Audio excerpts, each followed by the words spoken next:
안녕하십니까. JTB 8시 뉴스입니다. 평소 사고가 잦은 88 고속도로에서 이번에는 화물차 2대가 정면으로 부딪혀 5명이 숨지고 1명이 크게 다쳤습니다. 같은 마을 주민들이 문상을 가다 참변을 당했습니다. 정원익 기자입니다. 화물차 2대가 종잇장처럼 심하게 찌그러졌습니다. 차량 내부는 피해자들과 뒤섞여 아수라장으로 변했습니다.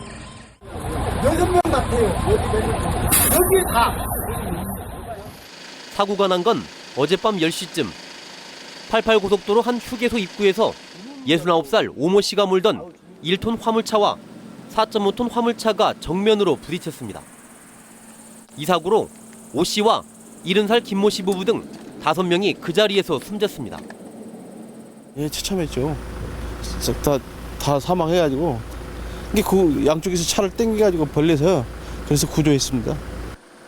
4.5톤 화물차 운전자도 크게 다쳐 병원에서 치료를 받고 있습니다. 이 사고로 숨진 이들은 모두 같은 마을 주민들로 사고 당시 아는 사람의 문상을 가던 길이었습니다. 88 고속도로는 편도 1차로인데다 중앙분리대가 없다 보니 사망사고가 잇따라 죽음의 도로라 불립니다. 올해 말이면 확장 공사가 끝나지만 또다시 중앙선 침범으로 추정되는 참변이 일어났습니다. 1톤 화물 차량이 중앙선을 침범하여 화물 차량 4.5톤 화물 차량과 정면 충돌한 것으로 추정하고 있습니다. 경찰은 졸음이나 음주운전일 가능성이 높은 것으로 보고 숨진 오 씨의 혈액을 분석하고 있습니다. JTB 뉴스 정원익입니다. 88 고속도로 확포장 공사가 올해 말에 끝날 것으로 보입니다.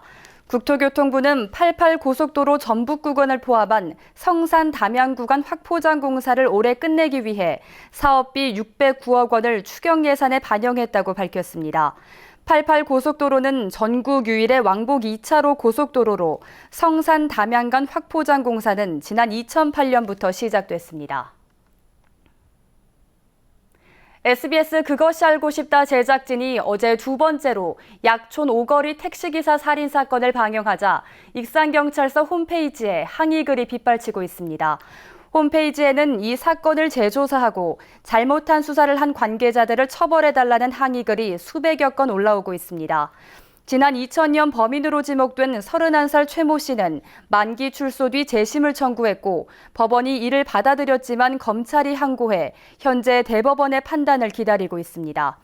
하지만 공소시효가 다음 달 9일로 끝나 재심 청구가 받아들여져도 진범을 잡기는 어려울 것으로 보입니다.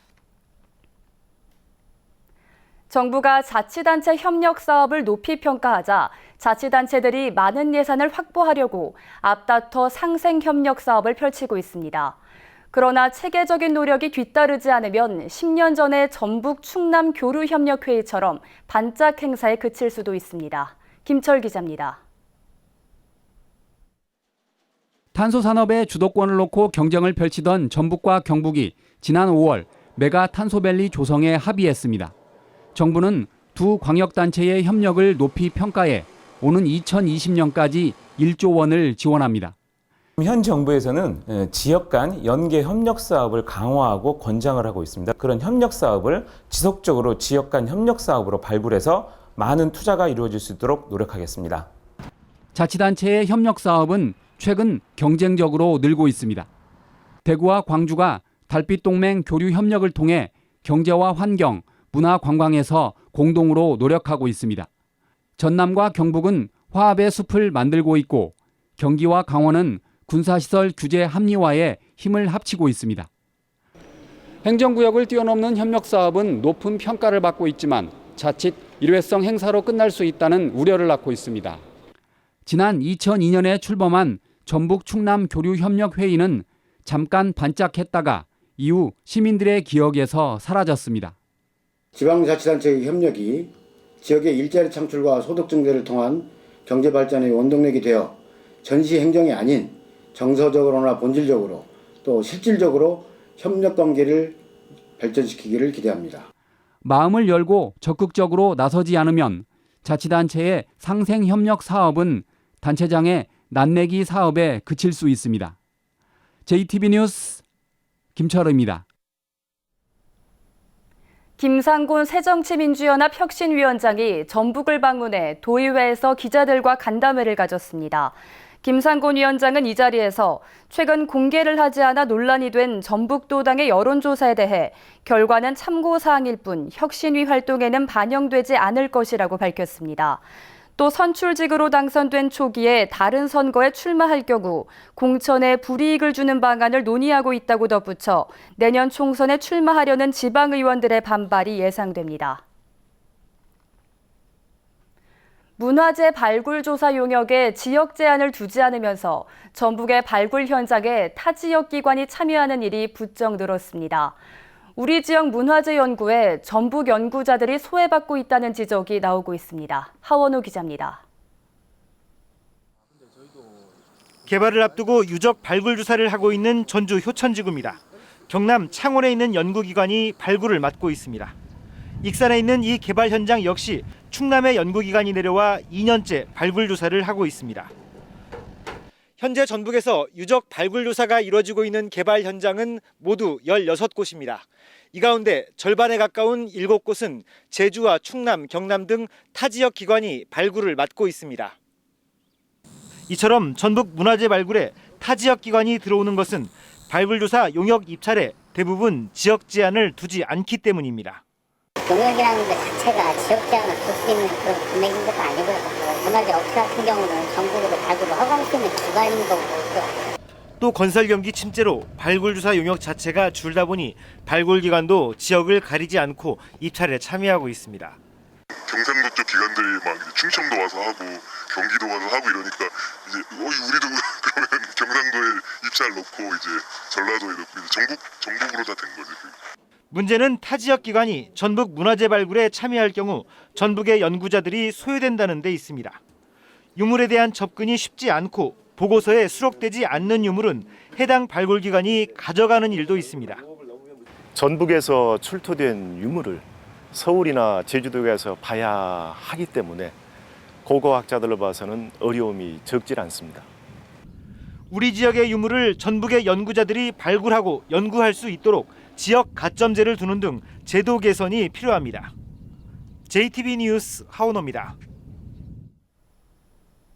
익산의 백제 역사 유적을 유네스코 세계유산에 등재시킨 전라북도가 가야 고분의 추가 등재를 위해 문화재청과 협력하기로 했습니다.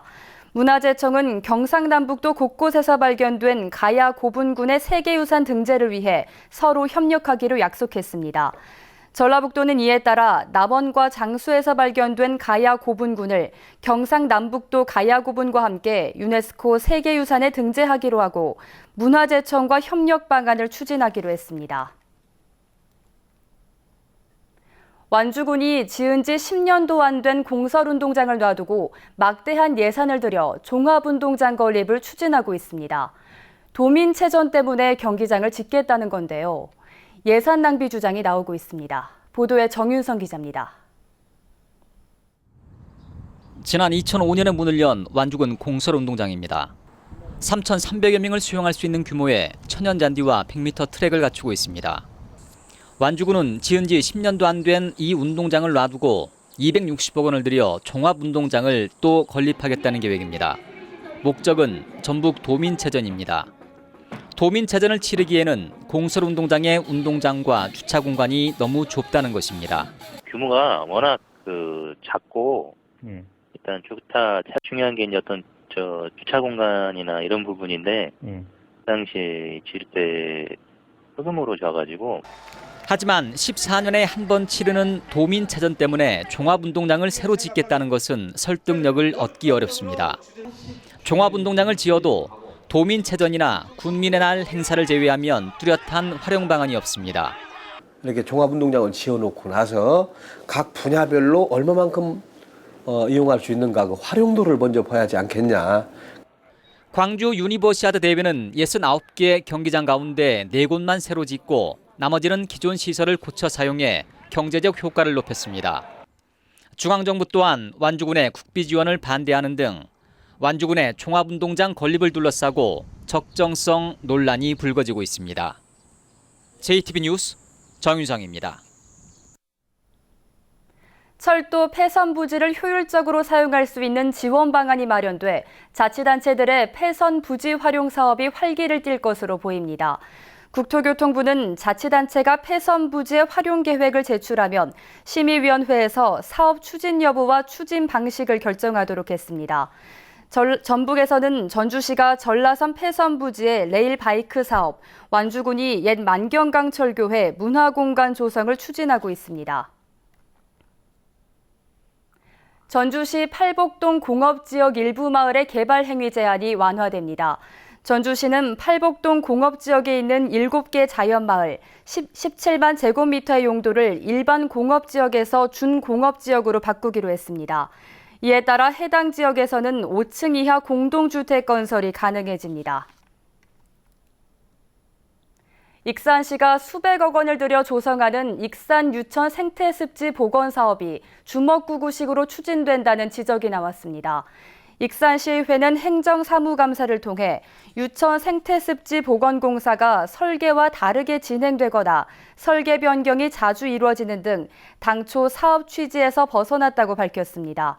익산시 유천 생태습지 복원 사업은 285억 원을 들여 생태습지와 생태하천을 조성하는 것으로 현재 80%의 공정률을 보이고 있습니다. 군산시가 연말까지 5억 원을 들여 교통공원을 어린이들의 안전문화 체험 공간으로 바꿉니다. 군산시는 체험을 통한 어린이들의 안전의식을 높이기 위해 태풍과 지진에 대비한 체험시설과 해상안전체험관, 그리고 어린이 눈높이에 맞춘 학습실을 갖출 계획이라고 밝혔습니다. 전주 완산경찰서는 말다툼을 하던 이웃 상인에게 흉기를 휘두르 숨지게 한 혐의로 전주에 사는 58살 신모 씨를 붙잡아 조사하고 있습니다. 심 씨는 오늘 새벽 1시 반쯤 전주시 중화산동 한 술집에서 이웃 상인 50살 박모 씨와 말다툼을 벌이다 주방에 있던 흉기를 휘둘러 박 씨를 숨지게 한 혐의입니다. 날씨입니다. 전북은 내일 흐리고 오후부터 10에서 30mm 안팎의 비가 내리겠습니다. 낮 기온은 30도를 밑돌아 오늘보다 조금 낮겠습니다. 군산과 김제 등 서해안 지역은 흐리다가 오후부터 비가 내리겠습니다. 아침 최저 기온은 23도, 낮 최고 기온은 29도 안팎까지 오르겠습니다. 해상에는 안개가 끼고 바다의 물결은 0.5에서 1.5m로 잔잔하겠습니다. 전주와 남원 등 내륙 지역도 오후부터 비가 내리겠습니다. 아침 최저 기온은 20도에서 22도, 낮 최고 기온은 27도에서 28도의 분포를 보이겠습니다. 전주기상지청은 이번 주에는 기압골과 장마전선의 영향으로 비가 자주 내릴 것으로 내다봤습니다. 인생의 동반